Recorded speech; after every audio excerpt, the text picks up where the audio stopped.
Hare Krishna. We just made it. We made an illegal left turn down Oxford Road and just kept going.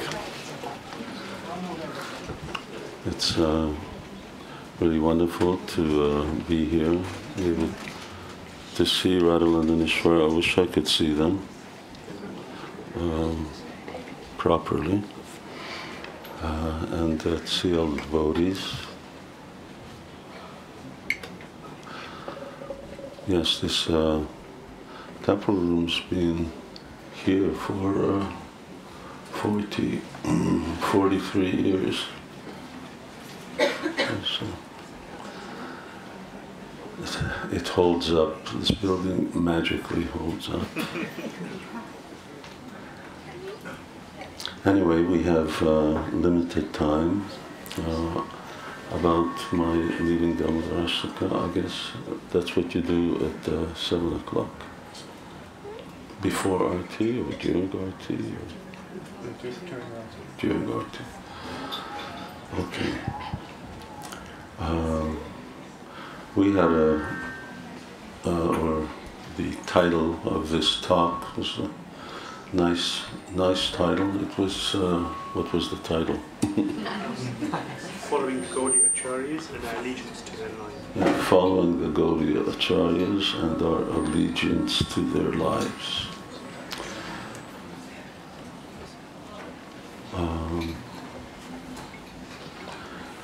Namam Vishnu Padaya Krishna Krishnaya Bhutale Srimati Bhaktivedanta Swami Niti Namine Namaste Saraswati Deve Gauravani Kichari Nirvisesha Shunyavadi Pasatade Shatarine Shri Krishna Chaitanya Prabhu Nityananda Shri Advaita Gadadha Shiva Shari Gaura Bhaktavinda Hare Krishna Krishna Krishna Hare Hare Hare Rama Rama Rama Hare Hare.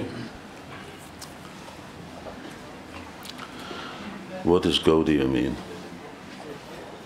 The region of Bengal. Huh? The region of Bengal.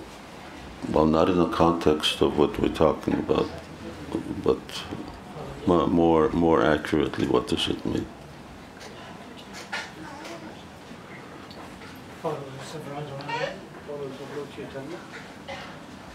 Yes, Gaudiya means followers of Chaitanya Mahaprabhu.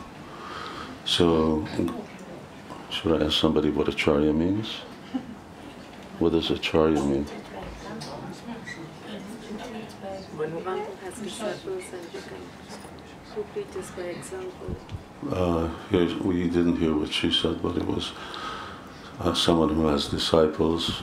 No, here Acharya means a little more than that. Acharya means head of Sampradaya. So we're talking about the head of the Chaitanya Mahaprabhu's followers. Those are the Gaudiya Acaryas. And who's the head? Who's the first Gaudiya Acharya or head Gaudiya Acharya? I mean, you could possibly give two answers, but go ahead. Chaitanya Mahaprabhu. Huh? Chaitanya Mahaprabhu. No, Chaitanya Mahaprabhu's representative. Rupa Goswami. Rupa Goswami. What's the other possible answer? Huh?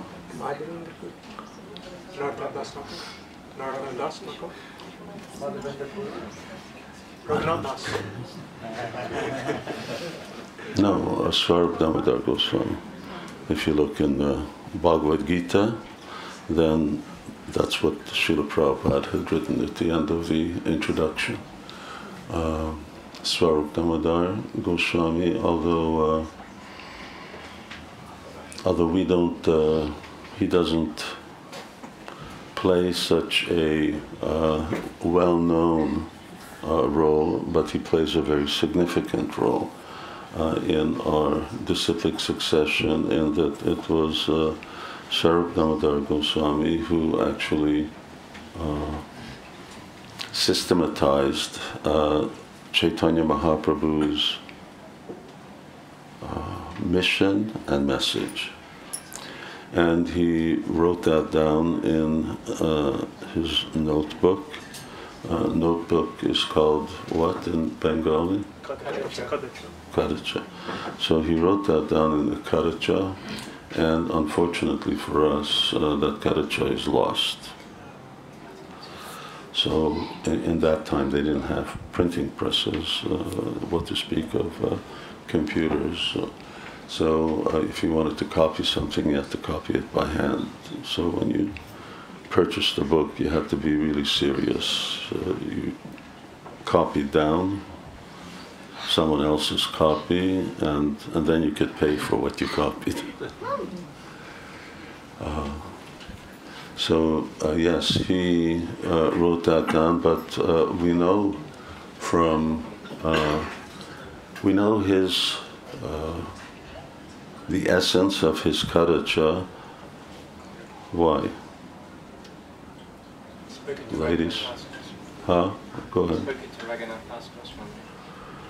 Spoken, and he read it all. He was living with Swarup Damodar Goswami, Raghunath Das Goswami, everyone's clear, one of the 6 Goswamis of Vrindavan. So Raghunath Das Goswami was the secretary of Swarup Damodar Goswami. Chaitanya Mahaprabhu had given him, he was known as Swarupera Raghu, because Raghunath's a pretty popular name. And there were quite a few Raghunaths. I think there were already 3 Raghunaths. There was the Raghunath Bhatta, there was another Raghunath, and there was a Raghunath Das, and of course that's just amongst Lord Chaitanya's followers. There were a lot of other devotees in Jagannath Puri, not necessarily Chaitanya Mahaprabhu's followers. And he both heard, was taught by Swarup Damodar Goswami, read, and he had actually more detailed notes than what Swarup Damodar Goswami wrote down. Unfortunately for us, those are also lost. But at least those exact things. But nonetheless, he wrote books which exemplified all of the teachings that we received from Swarup Damodar. And it's very important because Swarup Damodar Goswami, along with who else used to stay all night with Chaitanya Mahaprabhu? Ladies? Yes, Ramananda Roy. So Ramananda Roy, Swarup Damodar Goswami, sometimes from evening till dawn, but generally till midnight or 1 o'clock, and that was the evening program. And it was a very intense evening program because Chaitanya Mahaprabhu would really then become absorbed in his own internal mission of Radha Bhavadyuti Sualitam Naumi Krishna Swarupam, that he would become absorbed in the internal moods of Srimati Radharani and taste those moods in the mood of, what was Lord Chaitanya's specific mood of service and devotion? Yes, mood of separation. So in the mood of separation. And there are a lot of devotees there, but he only allowed 2 to come in, which is quite telling. And even this verse that comes in the beginning of Chaitanya Charitamrita, not the only one, I just quoted the end line, Radha Bhavadyuti Suvalipam Naumi Krishna Swarupam. This was written by Swarup Damodar Goswami. So Chaitanya Mahaprabhu would really revel in his own ecstasies, which directly don't really have much to do with us, because it's a very unique type of absorption, it's a very unique type of devotion, but indirectly it's certainly connected to our quest for understanding the moods of Krishna's devotees in Vrindavan and following them. So this is what Lord Chaitanya was doing himself. And Ramananda Roy, he wrote a few books. We have one of them, which Lord Chaitanya liked to hear excerpts from. He would hear different verses at night. And this would be mainly from Chandidas, Vidyapati, Gita Govinda of Jayadev Goswami, and then this Jagannath Vallabha Natakam, which was actually a play. So they would quote from all of these, and you can just imagine that the devotees would quote some particular verse that was favorable for Chaitanya Mahaprabhu's mood, or would direct his mood, and then Lord Chaitanya would elaborate. And when he stopped, then they would quote another verse that would sort of continue on from there, and that went on hour after hour after hour. And sometimes Lord Chaitanya became very, very happy, and at other times he became very, very morose. And it was the service of these two great devotees to make sure that Lord Chaitanya never got too sad, too distressed, but that he was also able to taste separation, but preferably separation with a mood of happiness and joy. So, yeah, I shouldn't continue along that, although it's such a wonderful thing. And it also puts in perspective how much devotees should really be aware of at least the books that Srila Prabhupada has given us. These devotees would quote from all kinds of other authors, and they would quote, for instance, from Srimad Bhagavatam. I mean, they would know Bhagavatam forwards and back. So you can also ask yourself, how many Bhagavatam verses do you know? I mean, off by heart. Who knows more than 10? 1, 2, 3. Okay. Well, you're certainly not going in the Gambhira anytime soon.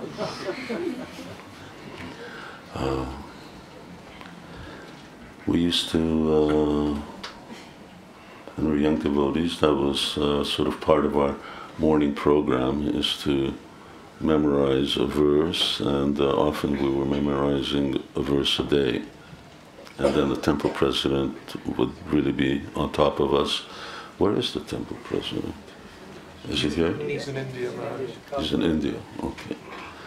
And he would really make sure that we knew it, and when you knew it, then you got a little extra Mahaprasadam in the morning, and when you didn't know it, you got a little extra less Mahaprasadam in the morning, if you got any at all. So it was, at that time there was no such thing as a guest. Guests came on Sundays. Anybody who came on another day, you know, a little suspicious. What are you doing here?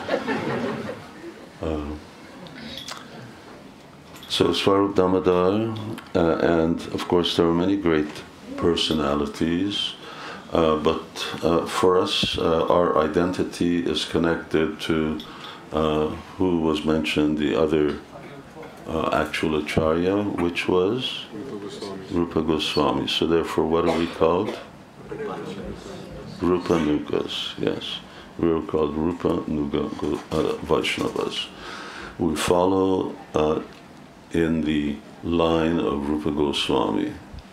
Now that's a very important designation, that our identity is really determined by Rupa Goswami, who in one sense was quite junior to a lot of the associates who were with Lord Chaitanya and Puri. Advaita Acharya, Nityananda, Srivas Thakur, Gadadhar Pandit was there.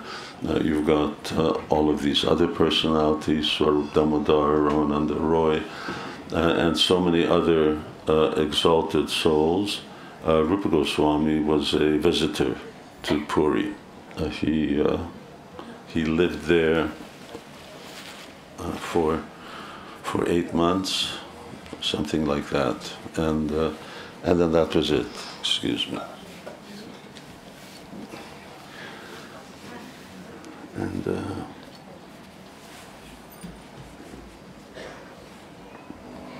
he lived in Puri for 8 months, so neither was it that he had the most association with Lord Chaitanya, but Chaitanya Mahaprabhu empowered him.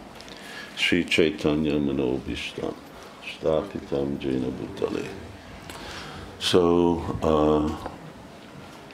and his whole mission was to formulate Lord Chaitanya's teachings. And he did that. Specifically, they're found in Bhakti Rasamrita Sindhu, which is always considered to be his most important work. He wrote many other books and plays, but Bhakti Rasamrita Sindhu is the science of Krishna consciousness, is in there. And it's something that Srila Prabhupada said we should memorize, the book. Because the nature of the book is such that it's not even, it's so, it's just so informative, and it gives different details defining the different vibhava, anubhava, sattvika bhava, sanchari bhava, examples, and so on. That, if to really know it is if. Of course, I don't think that we're going to be memorizing all of those verses. We're happy if we memorize some. But yes, devotees need to be conversant with it, because we're here practicing Bhakti Yoga, and this is the book that writes down what Bhakti Yoga is about, beginning to end. Srimad Bhagavatam doesn't do that. Bhagavad Gita certainly doesn't do that. All of these books are, Bhagavad Gita is more overall philosophy.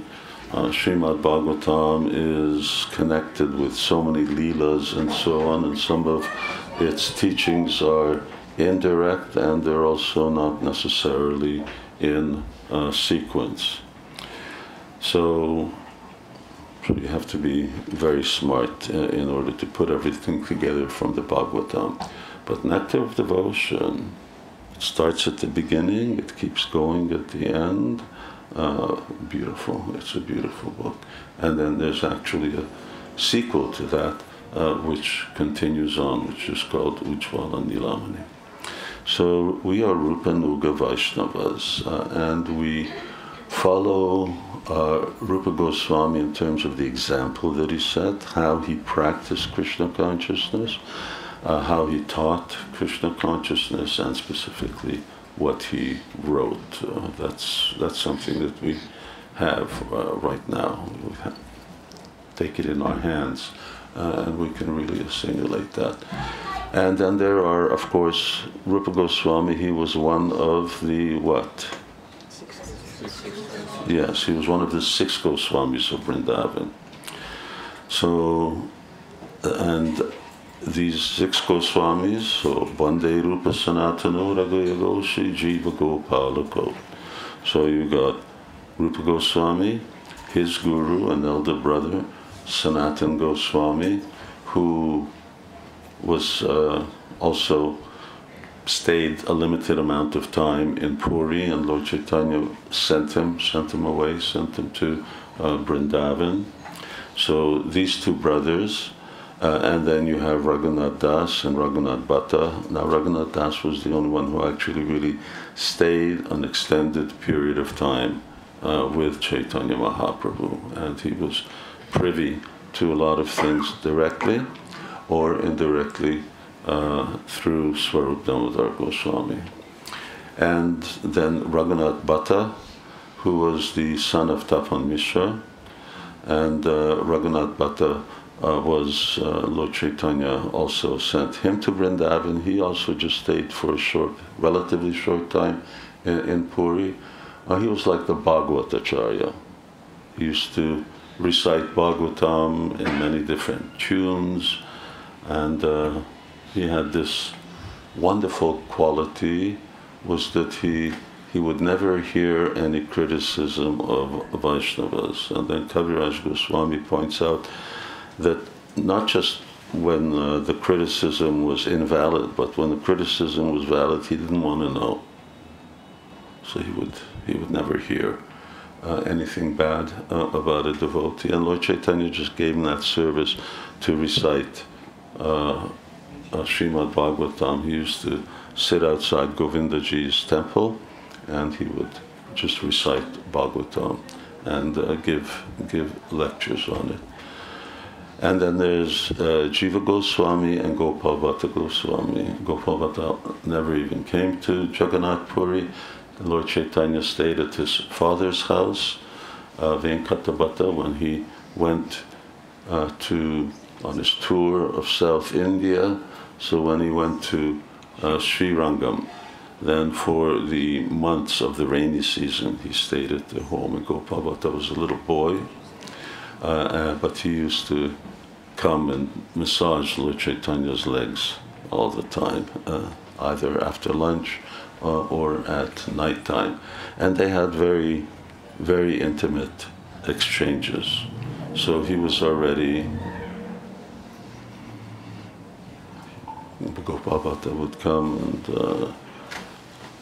massaging Lord Chaitanya. He said, how come I see that you have this bluish form and you look just like Lord Krishna? And Lord Chaitanya says, I don't know, how come I see that you have the form of a young gopi? And they would go on like that, talking. But he was sent, and Jiva Goswami, who was the son of, Anupam, who was the youngest son of Rupa and Sanatan, youngest brother of Rupa and Sanatan. And he never got to meet Chaitanya Mahaprabhu at all. He met Lord Nityananda, and Lord Nityananda gave him Lord Chaitanya's order, although he never met Lord Chaitanya. Lord Chaitanya, through Lord Nityananda, ordered him to go to Varanasi to get training there and education, and then to go to Vrindavan.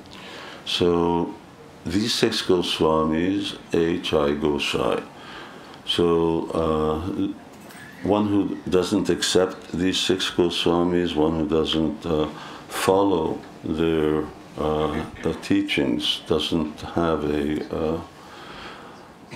access actually to Lord Chaitanya's line, to Lord Chaitanya's mercy, and ultimately the key to going back home, back to Godhead. So they're extremely important, but of them all, then who is the most important? Rupa Goswami, and next? Raghunath Das Goswami. I got someone who was giving the right answers all the time. So Raghunath Das Goswami. What's the evidence? Devotion. What does it say? No. What's the evidence that these 2 are the most important?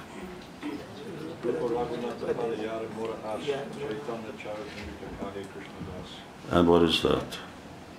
Following the footsteps of Rupa and Radha. Oh, there. I don't know. I thought it was like somebody. Yes. Every chapter of Chaitanya Charitamrita. So here's Lord Chaitanya's biography, the most authorized biography, And yet, at the end of every chapter, this is what we read, Rupa Raghunatha Padi. So the importance of Rupa and Raghunath Das Goswami. So what's the importance? And who else sort of gave similar, very similar verse?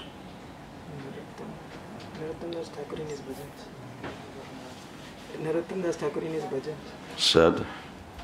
Rupa Raghunath Pade Rahul Moras Prarthana Karo Aisa Narottam Das. Yes. And verse before that, Rupa Raghunatha Pade Hoibe Akuti Kabi Habase Bhaja Jugula Piriti. So it says that by Rupa Raghunath, by the mercy of Rupa and Raghunath, which means by studying the books written by Rupa and Raghunath. This is how Prabhupada always translated it. Then one can actually understand the pastimes of Yugala Piriti, Radha and Krishna. And Prabhupada would also say the other way, the opposite way of approaching it is that if you don't read the books of Rupa and Raghunath, then you can't understand Radha and Krishna. So Radha and Krishna and entering into Vrindavan is like a very, very difficult affair.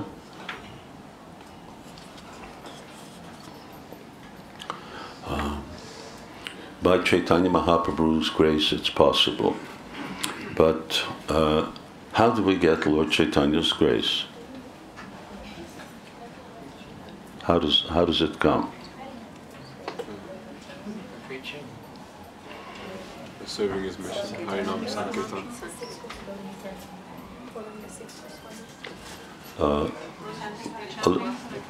Huh?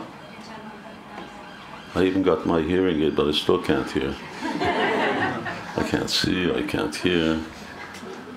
But somebody from here? How do we get Lord Chaitanya's mercy? Harinam Sankirtan. Preaching. No, we get it through the Vaishnavas, through the Acaryas. 99% of the time, that's how preaching, that's how mercy comes. Or you may get it directly from Lord Chaitanya, but generally mercy means Yasya prasada bhagavad prasada yasya prasada nagatikitopi. So it comes through Vaishnavas, through spiritual master, and so on. Okay, so we get it, and the mercy of Lord Chaitanya is coming now, according to this verse of Narottam Das, is coming through the books of Rupa and Raghunath. So it's very, very significant. I spoke about Rupa Goswami's books. Who's read, I asked this question yesterday, who's read Raghunath Das Goswami, some of Raghunath Das Goswami's books? There's only a few. Well, okay, that becomes a project, that Rupa Raghunatha Hoibe Akuti. So we have to read, we're, obliged to read the books of Raghunath Das Goswami, Stavavali. And that contains, it's a compendium of prayers, songs, and books. Books meaning books of like 100, 150 verses and so on. So if we can't approach Radha and Krishna, and here's Radha Landanishwara, so we're here, Radha Landanishwara is there, you can physically approach them on the altar if you're second initiated, and that's your service. But being physically close to the deity doesn't mean that you're entering into Radha and Krishna's pastimes. It all depends on our consciousness, and our consciousness will depend upon how we cultivate it, and the cultivation is Shravanam, Kirtanam, Vishnu Smaranam, and so on. So reading those books is also quite important. Now, granted that they're not, they were first translated, all Stavavali, by a godbrother, Kushukrata Prabhu, who long departed, and he did this very important service to ISKCON is that he just sort of translated as many other books as he could get his hands on. Sometimes the translation, I was told, is not perfect, but it did give access to devotees to a whole wealth, to a whole realm of books. I remember being at the manor, and when I found out about it, I ordered his books, and they came by box. These are these little white, if you've seen them, these little white books. And there was Stavavali, and then there's the no, that's all part of Stavavali. Manashiksha is part of Stavavali and so many others, but then the actual other books that he wrote was Dana Keli Kamudi, and Rupa Goswami wrote Dana Keli Chintamani. And then he wrote another book which was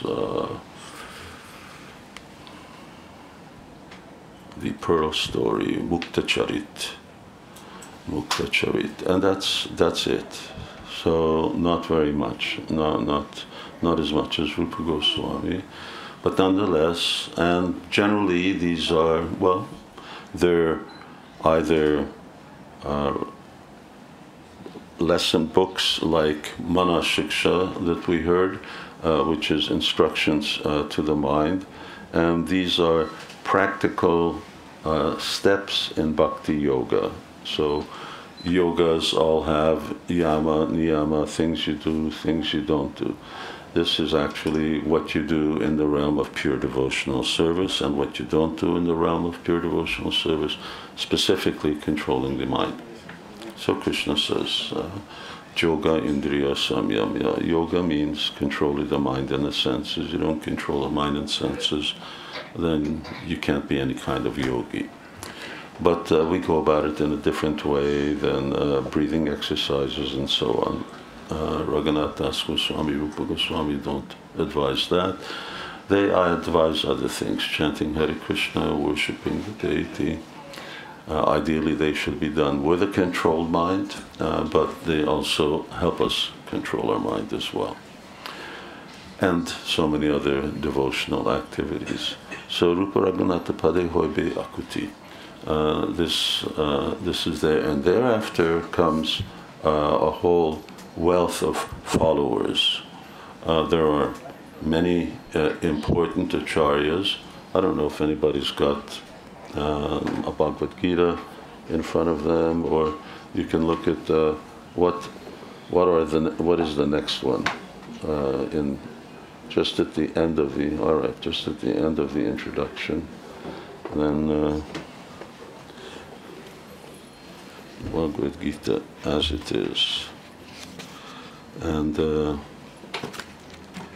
here at the end of the introduction, you can just hear, this is Bhaktisiddhanta Saraswati Thakur put together this line of Guru Parampara, which was very important, because when someone challenges you, then, for instance, in India, when you're meant to be doing a yagya, then the Ritvik will ask you, well, the first thing he's going to ask you is, what's your gotra? What's our gotra? What's our gotra? What's our gotra? What's our gotra? Achyuta gotra. What's our family line? Achyuta, our family line is Krishna. So you have to do that, because you go to, I don't know, anywhere, you go to Radhakund and you've got one of the pandas doing, they're going to ask, of course they know who we are, but if you go somewhere else who don't, and they ask you, what's your gotra, and you, what's my what? Then it doesn't give them a good impression of who we are. If you don't even know who your father is, you're in trouble. So gotra means this is our family. And devotees need to, they don't have to memorize all these 32, but we should know, we should be able to show and actually explain, yes, we have a direct line that's going back to Krishna, and this is 32 generations. And then the Bhaktisiddhanta Saraswati Thakur wrote this beautiful song. So Krishna, Brahma, Narada, after Narada is? Yasudeva. And then Madhava, Padmanabhava, Nrihari, Madhava, Akshobhya, Jaitirtha, Jnana Sindhu. This is all coming in Brahma Sampradaya, Madhava Sampradaya, Dayanidhi, Vidyanidhi, Rajendra, Jayadharma, Purushottam, Brahmanya Tirtha, Vyas Tirtha, Lakshmipati, and then comes Madhavendra Puri. Someone had mentioned Madhavendra Puri before. So then the nature of the devotion changes. It changes from just simply dualism to Achinta Veda Veda Tattva, and it is saturated with, as the beginning of Bhagavatam says, Rasika Bhava Bhuvi Bhavitaha. And then Madhavendra Puri, and after Madhavendra Puri is, except the Prabhupada says Ishvara Puri, Nityananda, Advaita. So it's interesting, Lord Nityananda and Advaita, which means, you know, Mahavishnu and Balaram, they're in brackets, and Ishvara Puri is the main personality. Lord Chaitanya comes after that. Then we have Rupa Goswami. And along with him is Swarup and Sanatan. Yes. And then Raghunath Goswami and Jiva Goswami are side by side.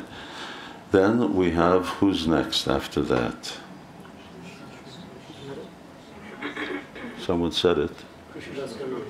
Krishnadas Kaviraj Goswami. So then comes Krishnadas Kaviraj. Now, there are long time spaces here.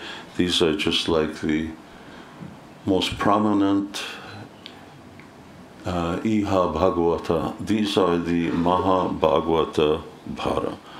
These are the Maha Bhagavatas of the Sampradaya. There may be other Acaryas in between, but they're not in the same spiritual category. So Krishnadas Narottam, and after Narottam comes Vishwanath Chakravarti Thakur, and there's quite a space over there in time. And the next jump is there, well, it's along with him, is Baladev Vidyabhushan, but I don't know if this is actually right or not. Maybe Baladev should be besides Vishwanath, because it's Jagannath Das Babaji. So then again, we have like 150 or even more years in between Jagannath Das Babaji and Vishwanath. And Baladev was just a contemporary of Vishwanath. They lived together. He was somewhat younger, but... And after Jagannath Das Babaji comes Bhaktivinoda Thakur, and after that Gaur Kishore Das Babaji, after that, and then after that, okay, you better know that. So this is our wonderful spiritual lineage, and in that Parampara song, Bhaktisiddhanta Saraswati song, he says, yes, these are all Mahabhagavatas of the Bhara, of the greatest order. And we are all Shishyadhara, and we are all their Shishyas, we are all their disciples, their followers. So they constitute, this line of Parampara constitutes the line in which we receive Chaitanya Mahaprabhu's teachings. There was, in the time of, well, let's come to Vishwanath Chakravarti Thakur, who many people consider to be like the embodiment of Rupa Goswami. Considered that actually the things that Rupa Goswami wanted to say but didn't have time, left the world, Vishwanath Chakravarti Thakur said. And he was the Acharya when Srila Prabhupada was translating and commenting on Bhagavatam. He has a book which has about, 12 commentators or 15 commentators, many or all of them in our line, and then some which are not necessarily in our line. But Prabhupada would often refer to Vishwanath Chakravarti Thakur. If you read Prabhupada's purports, then he will be referring more to him than anyone else. And especially in his last year, when he had, especially when he was actually sick, Prabhupada was laying down, then he just instructed Pradyumna Prabhu, said just read, all he wanted to do was just hear Vishwanath's commentary, and then he would speak. That was all that he wanted to know. So, yes. So during Vishwanath Chakravarti Thakur's time in Jaipur, who's been to Jaipur? Devotees. Oh look, a lot of devotees have been to Jaipur. Who's been to Galta? Galta. When? Recently or a long time ago? Yeah. So just outside the city wall, literally speaking, outside the city wall, a little ways, was this place called Galta. And Galta was the home there of the Ramanandi Sampradaya, if I remember right, which is an offshoot of Ramanujacharya's followers. And I was going to go there this year when I was there in the spring. Govinda Maharaj told me, don't, you're just going to be disappointed. Because last time when I went, it was a beautiful, beautiful place. It was in between some small mountains, hills, and it led up. There's what's called the Galta Ganga, the Ganges. There was a rishi who used to live there. His name was Galta Muni, and then Krishna manifested the Ganga for him so he could take a bath, and it came out into just a rock formation pond where you, no matter how warm it is, you hop in there. Did you hop in? No, and it's beautiful, cool, crystal clear water.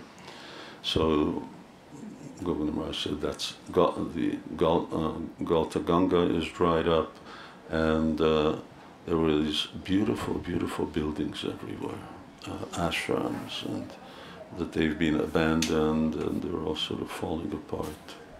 And there were many of the nice Hanuman monkeys, very, very friendly, very. That you, Gopi? That's you? No. Oh, looked like somebody. And there were many of the langurs, and they're good guys. Then there's the other monkeys that you're familiar with in Vrindavan. So it seems like those monkeys took over, and that's what they tend to do. They did that in Govardhan as well. And they outnumbered the langurs, and so the whole place was sort of wild. Langurs are they're patient, if you want to give them something, but they won't, they're rare that they'll attack anybody or anything like that. I remember once I just came out of Krishna Balaram Mandir, and either on the opposite side of the road, or anyways, on a bench, there were these three people, and they were all sharing these peanuts or something. So when they were passing it amongst them like that, back and forth, So after, when I actually had a second look, I noticed that actually it was a human on one side, a human on the other, and the langur in the middle. And he was just sitting there, and you know, he would get it, he would take some out, and he would pass it on. And then the guy would go back, and he'd take it, and would pass it back. It was just amazing. And he was as big as the people, because they're very big. So there was just... So Galta was their headquarters, and they challenged Vishwanath, who everyone knew was the Acharya. He says, if you're, you know, if this is a bona fide sampradaya, this Gaudiya sampradaya, where is your commentary on Vedanta Sutra? So the tradition is, not just Vaishnava tradition, but even Mayavadi's tradition, is that if you're authentic, you have to have a commentary on Vedanta, on Bhagavad Gita, on some Upanishads, and what's the fourth? Huh? I said Gita. Anyway, so you have to have a commentary, but Gaudiya Vaishnavas didn't have a commentary on the Vedanta Sutra. Why not? Yeah, I mean, we had the Bhagavatam. So, who wrote Vedanta Sutra? Vyasadeva. And who wrote Srimad Bhagavatam? Vyasadeva. And Srimad Bhagavatam is the commentary. So he wrote already the commentary. So what do you need a commentary for? It's already there. Who can write a better commentary than the actual author? So. But Baladev Vidyabhushan, then he went. Vishwanath was old, and he'd already taken a vow never to leave Vrindavan. But Baladev Vidyabhushan was sent there. He was given some kind of absurd time limit in which to actually produce a commentary. And he did that with the help of Govindaji. Whether it's Vijay Govinda, which is his own little deity, but to my understanding there was two bhasyas. One was a real detailed one that he did later on, and the other one was a much shorter version. But in any case, he then established, all right, here the Gaudiya Vaishnavas have a commentary, which obviously leads to devotional service, and the last verse, interesting last verse of Vedanta Sutra is, once one returns there, one never comes down, one never comes down, one never comes down. That's the last statement of Vedanta Sutra.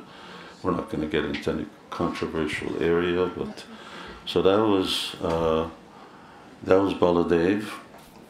And from then on, we come into relatively recent times. And for us, of course, most important was Bhaktivinoda Thakur, Bhaktisiddhanta Saraswati Thakur, and Srila Prabhupada. Bhaktivinoda Thakur wrote books. He did certain commentaries, but he wrote 100 books. So, you know, sometimes devotees say they don't have time. Okay, listen, he's a high court judge. He's a judge. He has to write opinions on cases all the time. He's a judge. He's got how many children? Huh? 13. None of you got 13 kids. He's a high court judge, he's got 13 kids. At the same time, he manages to preach and establish hundreds of namhatas, write many, many books, and he is constantly sick. So if you say you're sick, he's always sick. When you read his biographies, Bhaktivinoda Thakur he has always some kind of fever. In some way. So, what an amazing amazing personalities. And Bhaktivinoda Thakur really not only wrote books, preached very extensively, but he envisaged this. He envisaged so many things. He envisaged the TOVP that's coming up now in Mayapur. He envisaged our whole Mayapur campus. He envisaged devotees coming from Russia, Germany, everybody chanting together with their Bengali counterparts. He was very, very extraordinary. And of course, he prayed to Krishna because he thought, I need some help. And so Bhaktisiddhanta Saraswati Thakur was the one who began to spread Krishna consciousness all over India. He wanted to spread Krishna consciousness actually all over Europe. And he personally had a plan to come to the UK. He had a tour set up where, interestingly, his first port of call was going to be Oxford. Not London, or that he was going to go to Oxford. And then he was going to go around.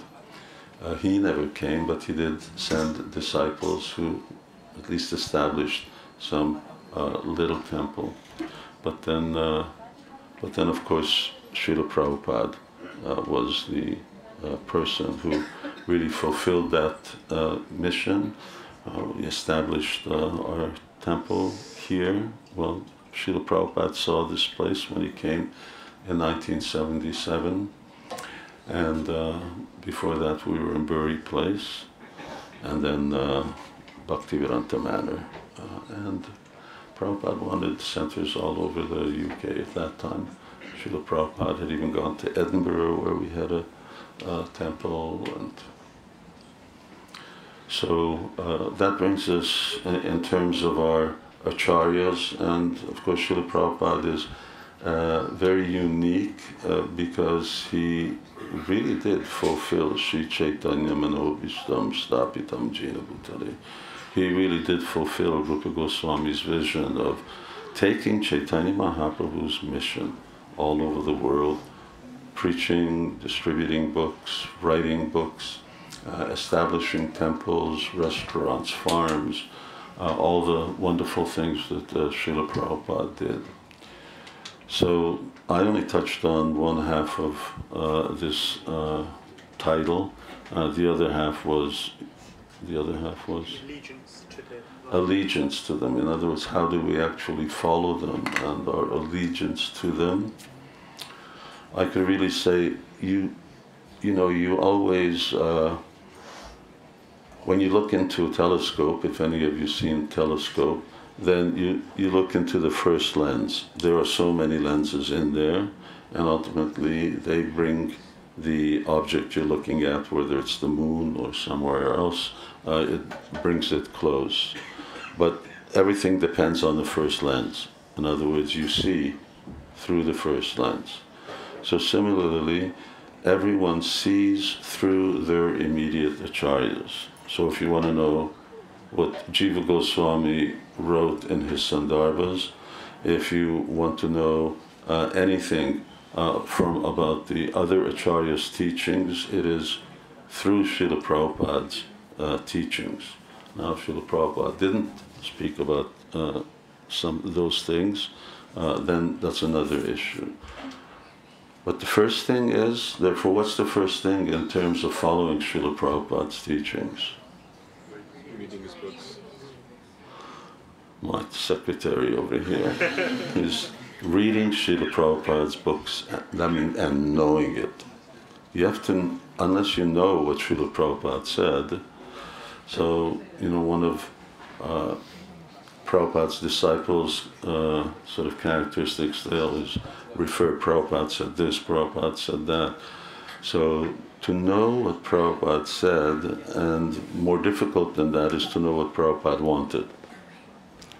Because sometimes Prabhupada said you have to jump up, and sometimes he said you have to jump down.